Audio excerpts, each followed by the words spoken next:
And this is the first time for me to come on YouTube Live and invite others alongside of me as I talk through the scriptures, as we pray together. I am completely a novice at this, and so I am right now currently walking. The plan is to walk for 62 minutes each day for the next 62 days, and so this is day one of a 62-day challenge. 62, nothing specifically unique about 62 other than the length of time in 2 months. And more than that, it is Galatians 6:2, bear one another's burdens and so fulfill the law of Christ. And the goal is to get on here and to walk and to bear other people's burdens, to pray for them, to pray with them, to answer questions for them. And so that's what I'm hoping to do. And right now, I've been on for a minute and 25 seconds, and nobody's on here yet, to my understanding. But I just want to be available. I know I love to pray for people. I know I love to encourage people. I love to be encouraged by them. And so, if you're watching this at a later time, you want to put a comment below, help me understand a little bit more about YouTube Live, that'd be great. I'm about to get off kind of this road that has cars on it, and I'm going to be turning down a bike path and traveling the rest of the 62 minutes with that scenery, so it'll be a little quieter. My passion and my prayer is just to be available to those that might need to find a place where they can talk to somebody real time. I am a real pastor. I'm a real father. I was diagnosed with bipolar in 2020. So I have walked the road of mental health stigma and struggle for the last 5 years. In fact, in 2020, when I was initially diagnosed, I was let go from a church because of the mental health breakdown that I had that ended me up in the hospital. I was taken by ambulance to a psychiatric wing of the particular hospital, and then transferred over 2 days, 3 days later to a private facility, stayed there for 8 more days, and walked away with the diagnosis of bipolar 1. I had gone 9 days with 6 hours of sleep prior to the mental breakdown on June 16th, 2020.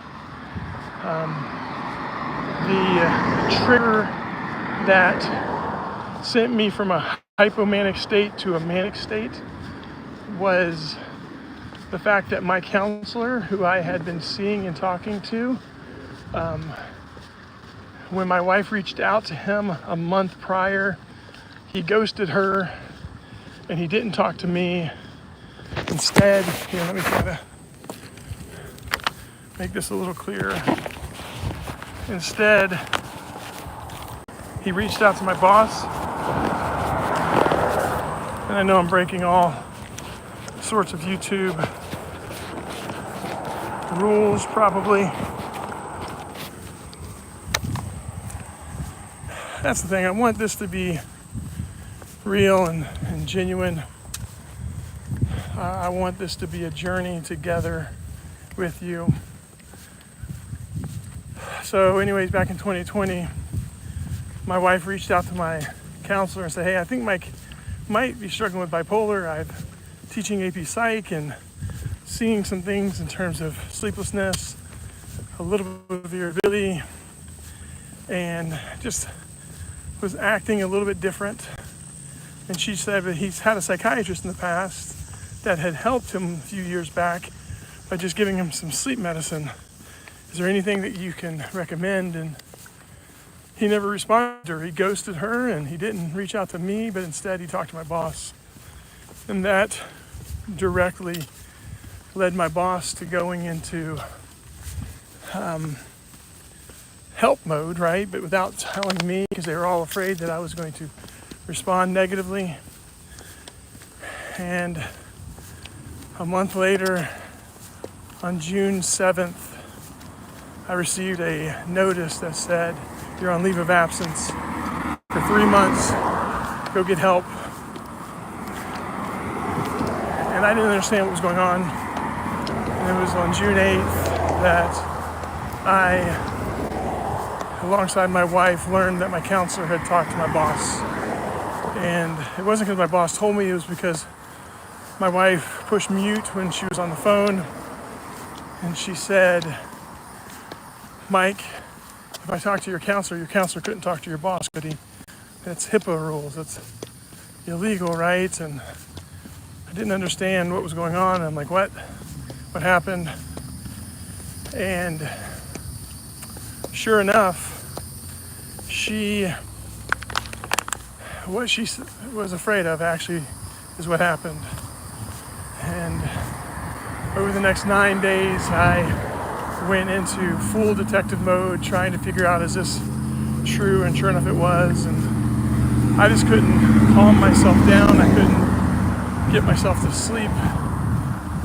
I was just in a full-blown manic episode for those 9 days. I was questioning my wife's love and loyalty to me. I was questioning why the counselor had done what he did. The greatest struggle I had in that season was the betrayal I felt from my wife. And can I tell you, as I walk this trail and as I speak into this phone, as God is my witness, I don't believe that my wife betrayed me in any fashion by reaching out to my counselor. I think that what she did was honorable. I do believe that what he did was not right. The fact that he ghosted her and did not directly respond to her requests for recommendations for a psychiatrist in the area, it caused her to think, oh, I guess everything's okay. I guess it's just I'm making a bigger deal of it than I need to.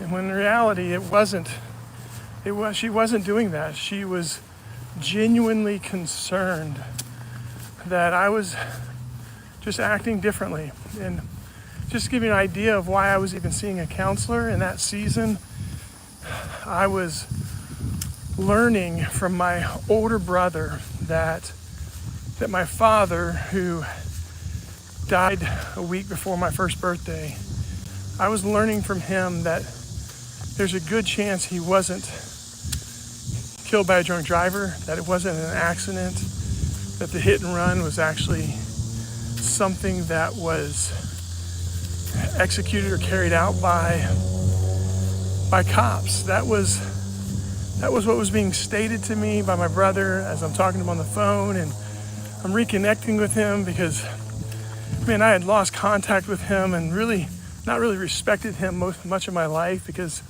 when I was still only a preteen, he was taken to prison. And so I'm like, man, he's making this stuff up. And he started telling me about the night of my dad's death and how my dad went to a pastor and knocked on his door and all this stuff. And I was learning about it, and I was thinking, yeah, right, he's making this up. And I decided eventually to call the pastor that was in Vero Beach and just follow up and learn whether or not what my brother Tom was saying about my dad was true or not.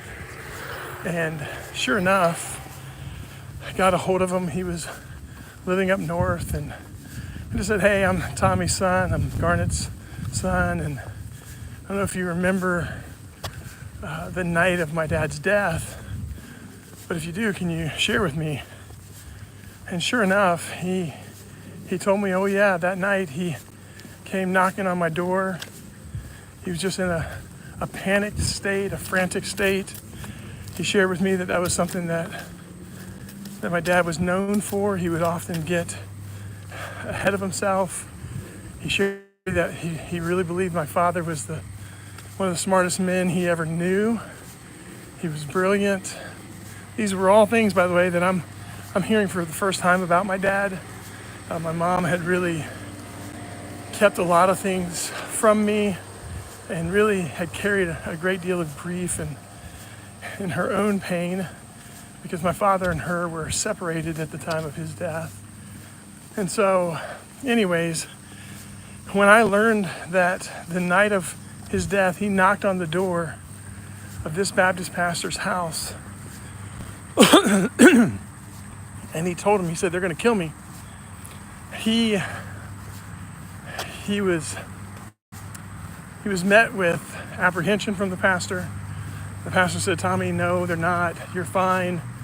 Go home to Garnet, my mom's name, and go home to your family. And I don't think he knew that my dad had actually stolen my oldest brother's bicycle to get to him. And so sure enough, he hopped back on the bike and he took off down the road, and he ended up on a street where there was a bike path and a roadway.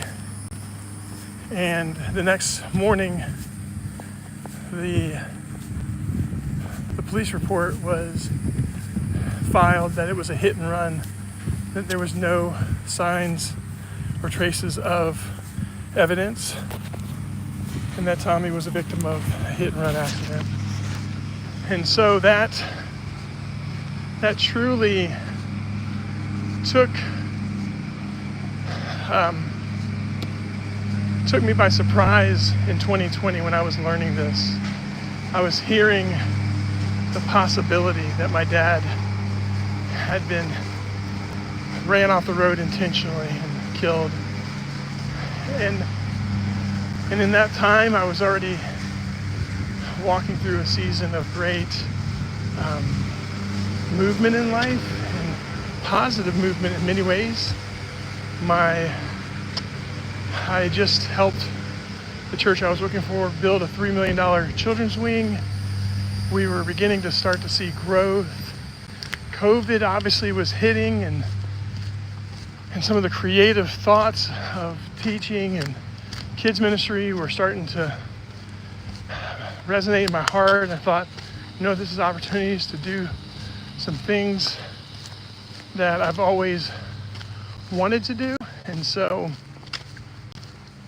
when I heard this about my dad, it was really just the final straw to push me into a pretty frantic state. We were dealing with some things at home as well, and so through that season and learning that story about my father, I went into a fully energized, full steam ahead type season. And my wife was pregnant with our 5th son. And so I honestly, when she had sat me down and said, Mike, I think you might have bipolar, that was, first of all, her first step. She tried to show me, and I just wrote her off because I was like, no, because I had more stigma on my heart towards bipolar than most. I thought, man, bipolar people they're the people that can't work jobs. They're the people that are out in left field. They're the people that you stay away from. I'm just telling you, that's what I thought back in 2020. And that's one of the reasons I'm making this channel and creating this channel and praying that God would allow a community to grow up within from this channel, because I want to create spaces where genuine conversation is had, and the stigma that so many people feel towards bipolar would be eradicated, honestly, would just be put to rest. Because when my wife mentioned it in that moment, I pushed against it and just went about my day, and I just thought, no, I have a lot of energy because I'm spending time with the Lord. I'm reading my Bible. He's teaching me in so many real ways. And let me point out, like, sometimes when you're in mania, you can think God's doing some amazing things through you, and you can get completely detached from reality. And that wasn't the case fully for me. I'm not saying that I wasn't experiencing some delusional disconnect, but a lot of the things I was writing was actually somewhat beneficial and helpful. I wrote a poem about suffering when Kobe Bryant and Gigi, his daughter, died. And that poem was designed to convey the reality of suffering in the context of the NBA players that would have been connected to Kobe Bryant and that story. And so I wrote it, and even though it wasn't crystal clear, it's definitely been a tool that I've used over the last 5 years as a sports evangelist. If I ever encounter people along my way on the basketball court, and if I ever get into conversations with them about spiritual things, I will often leave them with a link and allow them to go watch the video, and sometimes even listen to it with them. And it really is just talking about how suffering hits and runs with no explanation, only an invitation served on a tray to and for this young generation. Micah, the name of my son, broken things need restoration. And just talks about how pain and suffering is real, and it becomes even more apparent when it hits people that we think that are untouchable. And so that was the beginning of my bipolar journey. Was June 16th. I was in a park. I was walking. I told my sons to go one way around a mile loop, and I was going to go the other. I was going to meet back with them halfway, and I was going to tell them, even when you can't see God, you can trust His plans. I was going to hand them each $100. It wasn't my idea. It was a friend, a mentor in my life who honestly knew I was going through some tough things, and came and saw him that day, and he handed me $400 cash and just said, hey, take your 4 boys and then hand each of them $100 and go buy them something. And I was just in a bad place. I was completely out of my mind when I stopped by his house, and he had never fully met them. He met them that day, and listen, he would never have sent me away if he would have known that I would end up in a park screaming at the top of my lungs into the heavens, having been lost for an hour and a half, because when I put them on that trail, I sent them one way, I went the other, and I got lost, and I had a full mental breakdown. And it culminated with me walking on that trail, and it was converging with a roadway. And I thought to myself, God, this has got to be a dream. I started screaming, God, you promised me you would never steal my kids. You would never take my kids. God, I'm just going to step in front of this car and wake up. I remember thinking that I'm going to step in front of this car and just wake up. And in that whole time of an hour and a half, and much of it was hallucinatory, much of it was completely detached from the physical world of reality, I, for the first time, heard a voice that said no. in my head, and I looked around and I looked up in the trees and I was like, what's going on? It was the voice of the man who had given me the $400, and I thought, he must be an angel from God. He must be assigned to me. I didn't know. I just began to wrestle with God. God, this can't be. You would not steal my kids. This has got to be a dream. And saw another car approaching us. I'm stepping in front of this car, and I remember hearing a second voice, no. And I just kept walking, and I kept saying, I'm just a modern day Job. I'm just following Jesus. It was something that had been prayed over me months prior, a couple months in February of 2020. A young man, after I had spoken at the D Now for that year, for their church, and he had prayed over me, God, I pray that you make Mike a modern day Job and restore unto his family tenfold all that the enemy has tried to take. And I hadn't had a mental illness diagnosis other than general anxiety and depression. But I had shared openly the stories of my life. I had shared openly about the wrestlings with my stepfather and my father and my brothers. And I had shared the gospel, shared God's word. And that prayer just lodged deep in my heart. And then that moment of sheer delusion, I was clinging fast to it. And so I was just saying, I'm just a modern day Job. I'm just following Jesus. I'm just a modern day Job. I'm just following Jesus. And I remember thinking to myself, man, what's going on? I just was in and out. And I looked up, and rather than seeing another car coming, though I did notice an ambulance that was stopping close by, I saw my son Noah. He had broken away from his other three brothers, and he had come looking for me. And once I saw him, I knew it wasn't a dream. And I was dead set on getting to him.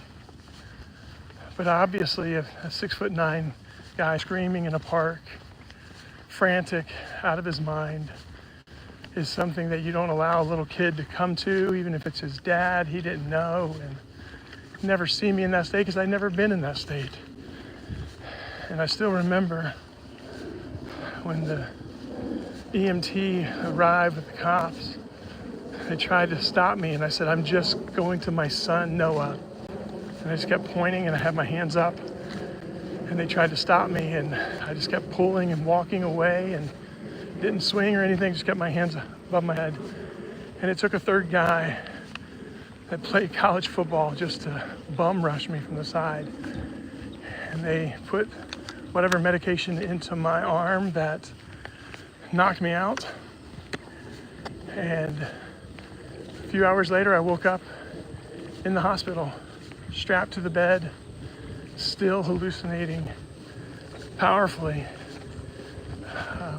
as a result of being detached from reality, thinking that the nurse there was doing something inappropriate to me, just screaming for my wife, screaming for my kids, pleading with them to let me go home. And eventually they were able to get the phone to me where I could talk to my wife, and just to hear her voice was it was very calming, and started to pull me back down a little bit. I was still trying to plead with her, honey, sneak in here, get me out. They were the bad guys. They were the ones that were against me, but obviously my wife was teamed up with them in a very good way. I say that wholeheartedly. They saved my life that day. Noah saved my life that day.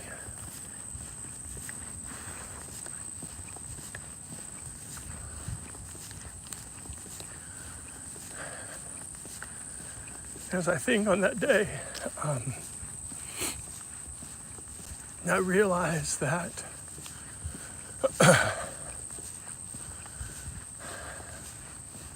had I listened to my wife, who spoke to me probably 6 to 8 weeks prior, I would have avoided so much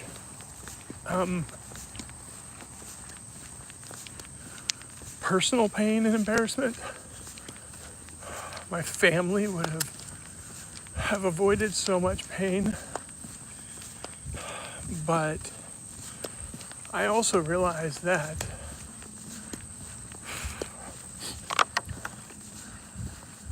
I wouldn't have learned a lot of the lessons I've learned over the last 5 years. It took a very humbling fall, a very hard fall, for me to begin to truly grapple with, what am I called to do? I had served as a college pastor and a kids pastor, and I had always been encouraged. I'm a good communicator, but I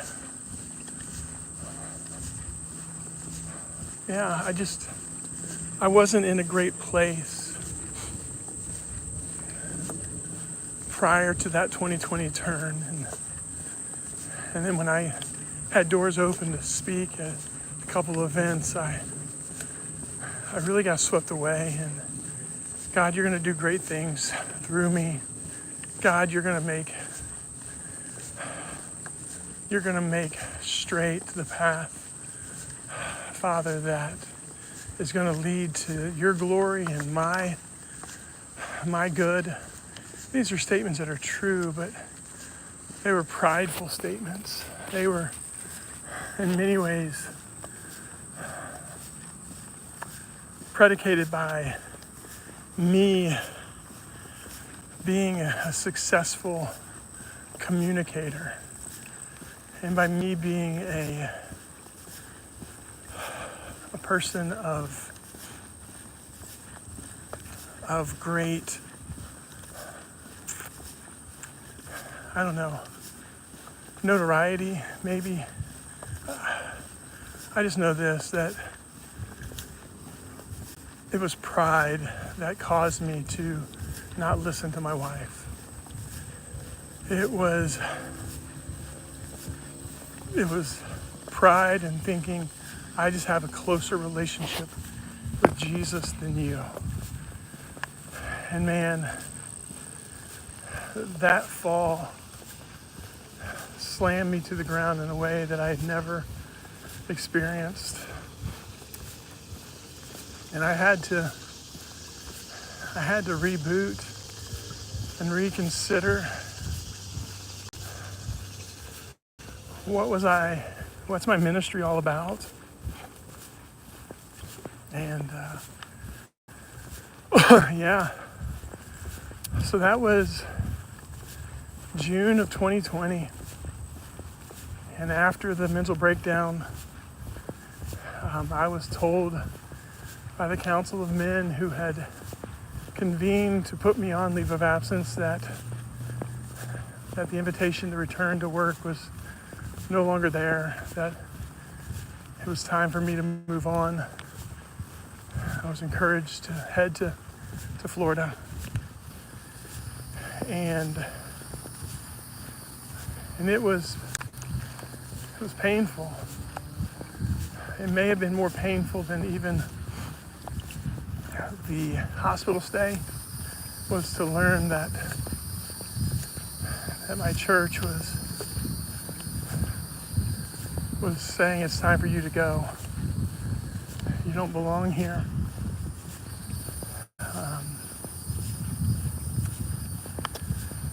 And right now, I mean, I'm on a journey personally to grapple with the question of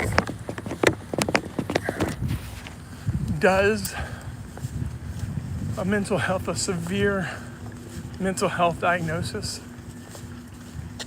does it disqualify you from ministry?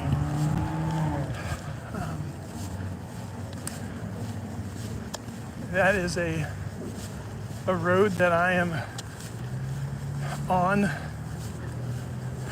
One of the reasons I am starting this site is because I want to connect with pastors that have walked this road before, that have found victory, that have found solace and peace in their ministries, that God has used effectively with a mental diagnosis. Ideally, I would love to find pastors that partner with their churches in ministry and in mental health advocacy. A lot of pastors that I interact with, when I listen to them and I talk to them, I think to myself, they seem to have bipolar. They seem to have a lot of the same symptoms that I do. And at the same time, though, they aren't open and vocal about that. And so I have to wrestle with, is that because this does disqualify them?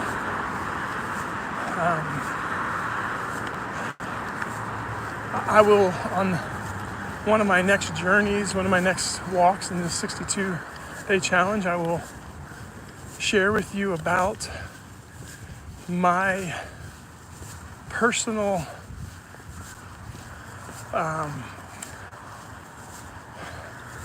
journey for 5 years, how I've had 2 subsequent churches that I worked with and worked for, and how I shared with them about my bipolar, and how after sharing with them I was removed from the staff on each occasion rather abruptly. But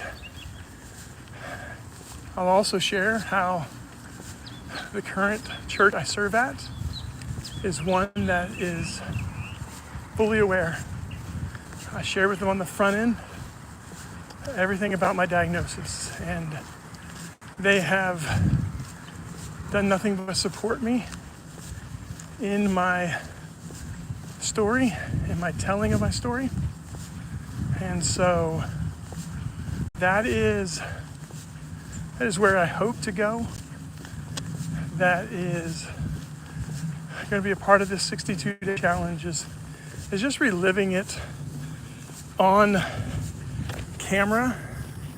Even though I'm not even looking at the camera, eventually I might get some of these contraptions that allow you to walk and not hold the camera. I plan to invest in some things so that I can maybe better interact and participate in building a channel. I don't know but right now this is just a possibility. This is a prayer. Lord, if this touches anyone's life, if anyone is encouraged the journey of starting a YouTube channel about faith and family and mental illness, then maybe they'll start subscribing. Maybe they'll come on and like, and maybe they'll listen to me as I ramble at first. But initially, I know I just want to share my story. I want to be able to communicate the road I've traveled and why I am on this journey of sharing.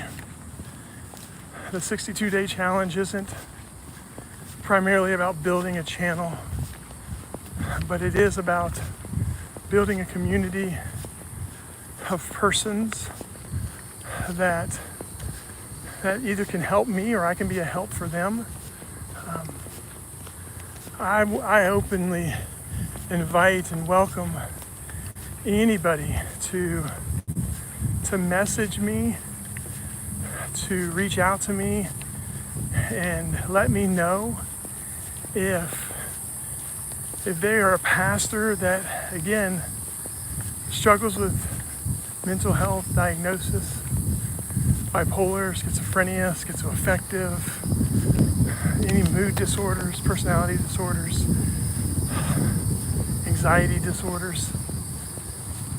I know that personally I have been diagnosed with general anxiety disorder, depression, PTSD, and bipolar. Those are the primary diagnoses. I was told I had separation anxiety and other things younger in my adult life, but I also know that my brother has schizophrenia. He's also been diagnosed with schizoaffective towards the bipolar side. I know that he has grappled with autism and other neurodivergent aspects. I know that my father was likely manic depressive. Again, he died when he was 33, hit and run accident.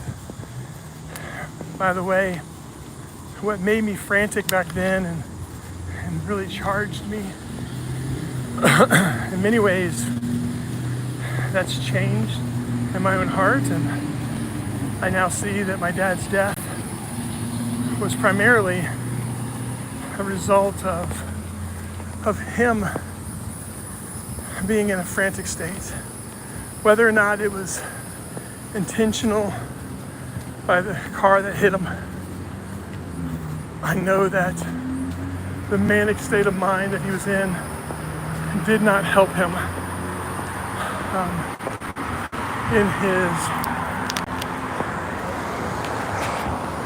in his franticness. He was not safe. And this is kind of the turning point of the walks that I'll take.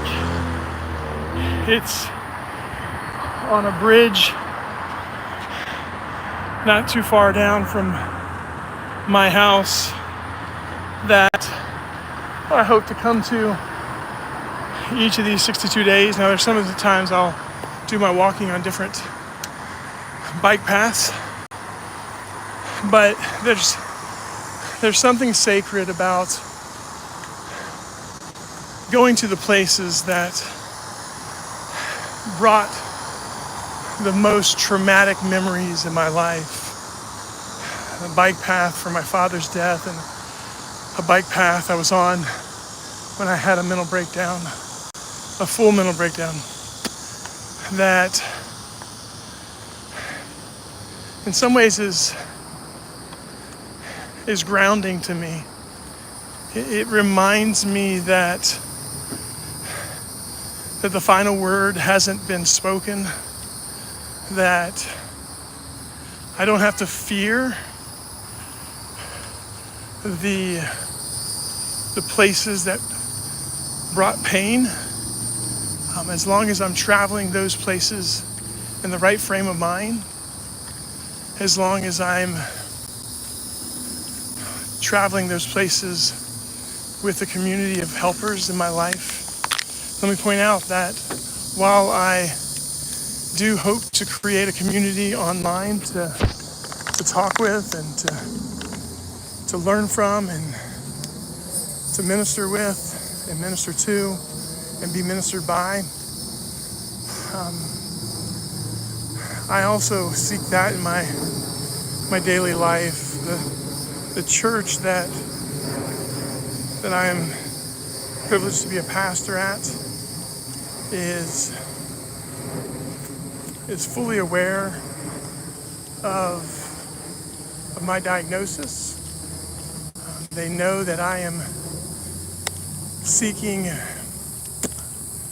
victory through medication, meditation, and mediation.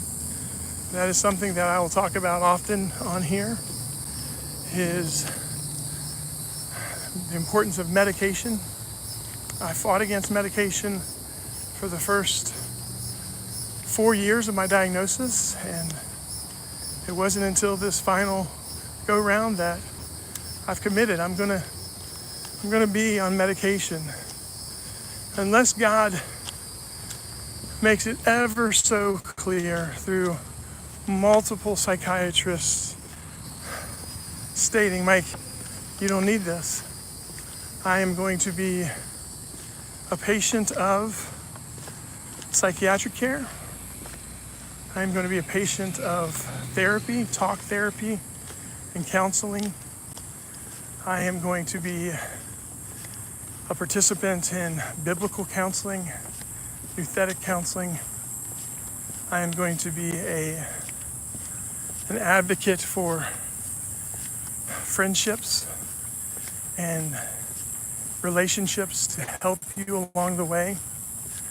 I want to be a beacon of light for people. I want to be a source of strength that points them to the true light of the world, that takes away all darkness. I truly believe that though Jesus Christ is divisive for many, the reality is that he is decisive in my life. I have decided to follow Jesus.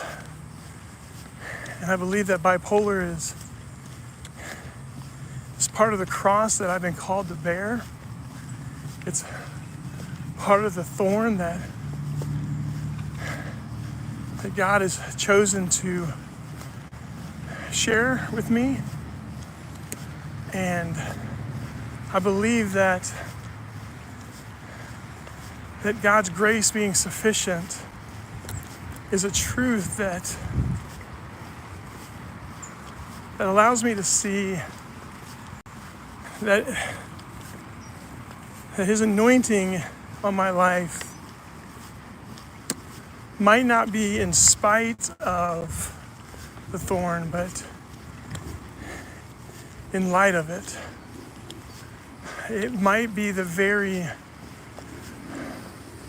reason that I am able to reach people. Obviously, the fame and notoriety that comes with bipolar disorder is not something that is desired. It's not, man, I hope one day that people know me as the guy that wrestled with and had bipolar. That would never have been my dream, my desire. I wanted to be known and famous for being a basketball player, for being an athlete, for being a speaker, a writer, a communicator. And the reality is that that isn't the path that God has placed before me, but instead He has called me to be a pastor and a dad. I know that I'm settling into that role. I'm settling into that reality that the grandiosity thoughts and the hopes of being the next big this or that were me being swept away by encouragements that I got along the way. And my greatest desire is now just to see God superintend my role as a pastor and as a dad. I mean, I am serving as the pastor of a small country church where we are fewer than 100, And I would give anything to be able to be there and see God sit down on that place and for us to multiply the message of the gospel to the world, to see lives changed because the power of Jesus Christ is being spoken, being modeled, being carried everywhere we go. I would truly just love the opportunity to be able to stand at the pulpit that I currently stand at in 3 years, 5 years, 15 years, and be able to give testimony to how God has abundantly multiplied the ministry that we have set out to embark on. I want to see God do exceedingly abundantly above all that we can hope or think. I want to see God do it in my life as a father, where the body of death that I carry about in me is put to death daily, that I'd be able to, in clear conscience, say, I have been crucified with Christ.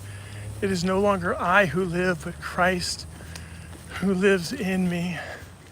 In the life I now live in the flesh, I live by faith in the Son of God, who loved me and gave himself up for me.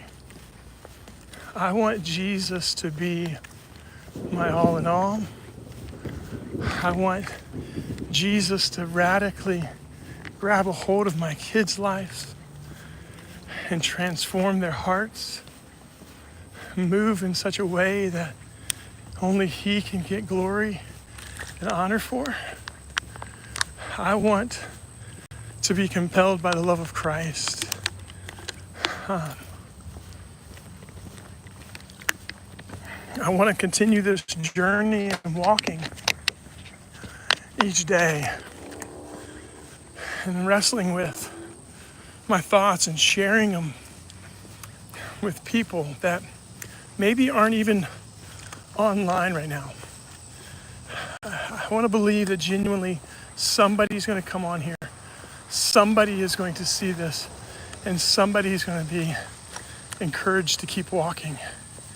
That they'll just keep walking because they've heard the testimony that, man, this guy was in a tough spot.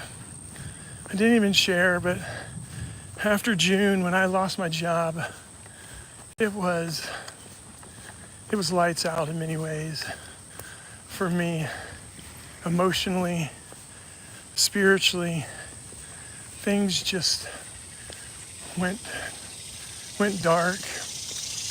Moved down to Florida to live with my brother-in-law, and we're with him for a few months, and there were days that I couldn't get out of bed.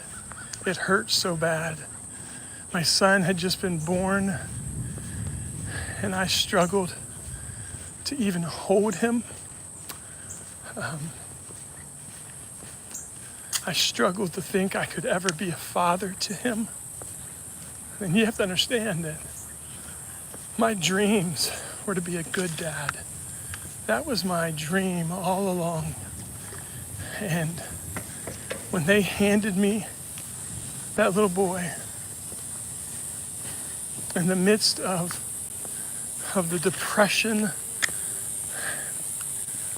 I felt like a fraud and a fake, and I was afraid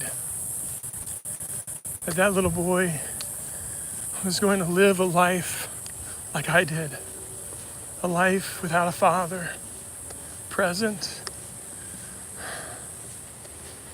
I remember sinking so deep in despair, and medications that I was on at the time was just not the right one,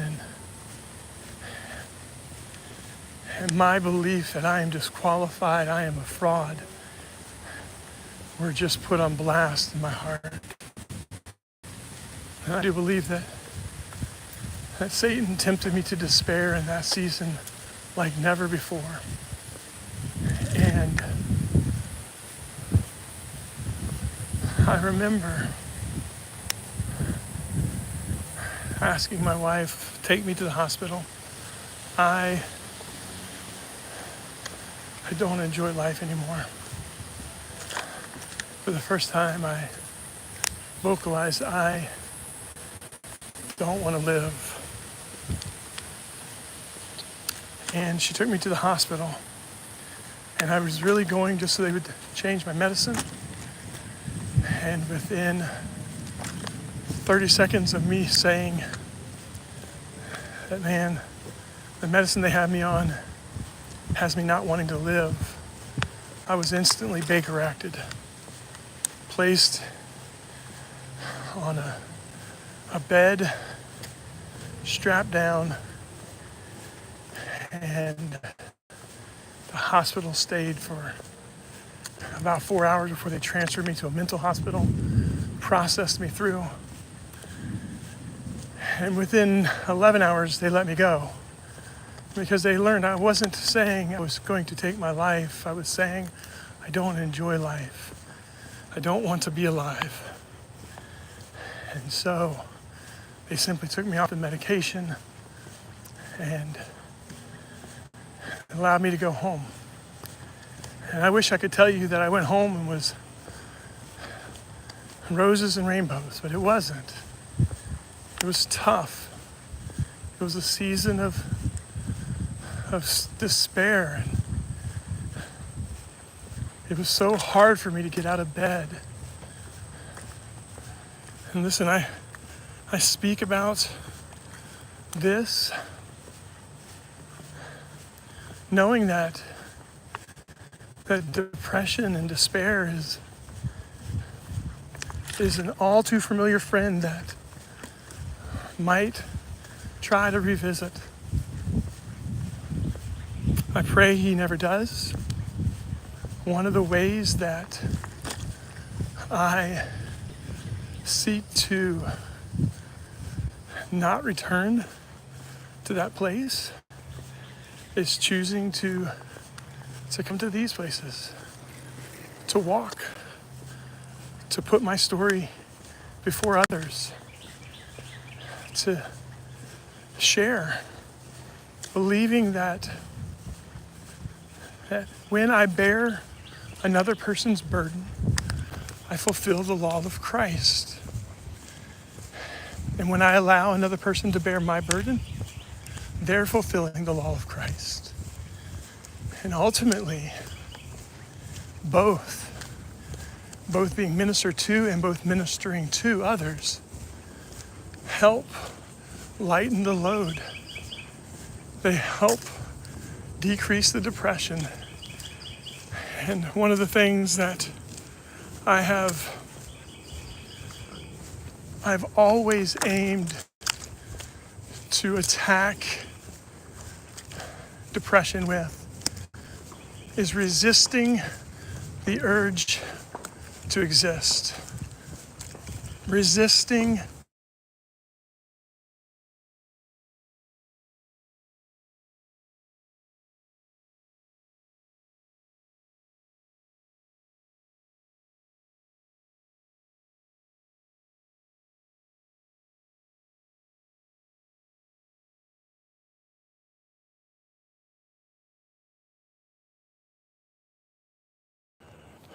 seek out ways that can excite my life. That's the thing. In depression, it's my desire to excite my heart, to reignite it. I often run to the Psalms. Psalm 119, the psalmist prays, "Incline my heart to your testimonies and not to covetousness. Turn away my eyes from looking at worthless things and revive me in your ways. He says in verse 83, I have become like wineskin in smoke, but I do not forget your statutes or your decrees. So in that, the psalmist is saying, I will not continue to wallow in these feelings of being useless and worthless, because those feelings are meant to be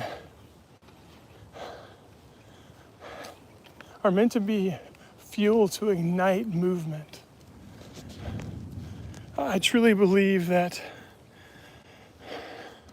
the greatest way to climb out of depression is to climb into other people's lives, to not just share your sorrows, but to bear someone else's. Because what you come to realize is, wait a minute, you mean I'm not alone? I'm not the only one that feels like wineskin in smoke. I know that doesn't even make sense. He's ultimately saying, man, a wineskin in smoke, by the way, is cracked, dried out, and a cracked wineskin is good for nothing. He's saying, God, I'm good for nothing. God, you can't use me. God, if they only knew my past, if they only knew my struggles, that's the world I can fall in. If they only knew my diagnosis, that's the world I lived in for 5 years. Man, if they only knew about 2020. And can I tell you that there is a calmness in my heart that, man, why don't they know? Maybe that's what I wanted them to know. I want them to know about your rock bottom. I want them to hear about it. I want them to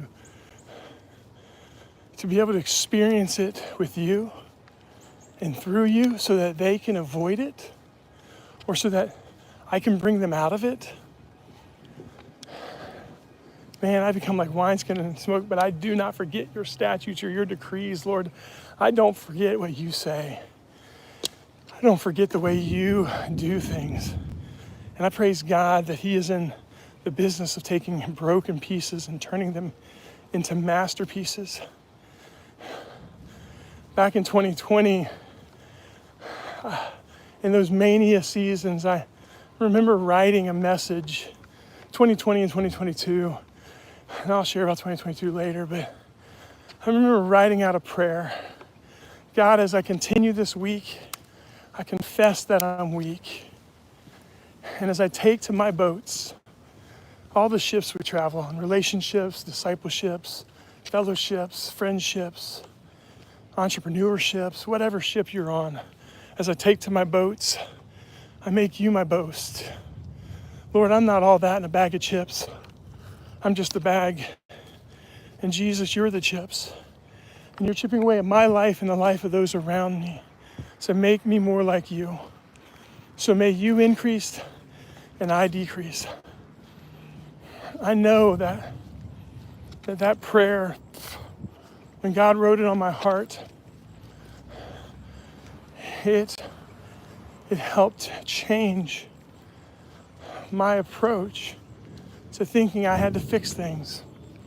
And so friends, if you're still on here, 59 minutes, we're in the final 3 minutes of this first leg of the 62-day challenge. I just want to say thank you for listening. Thank you for being a part of this journey. I imagine that more people will watch this if I finish the journey than will ever know about it as I'm starting it. And so that's my prayer, is that in 62 days, I'll be able to post the 60-second, 1 hour and 2 minute journey. And let me tell you another reason about this 62. Back prior to November, I won the 60-day challenge for hardcore fitness.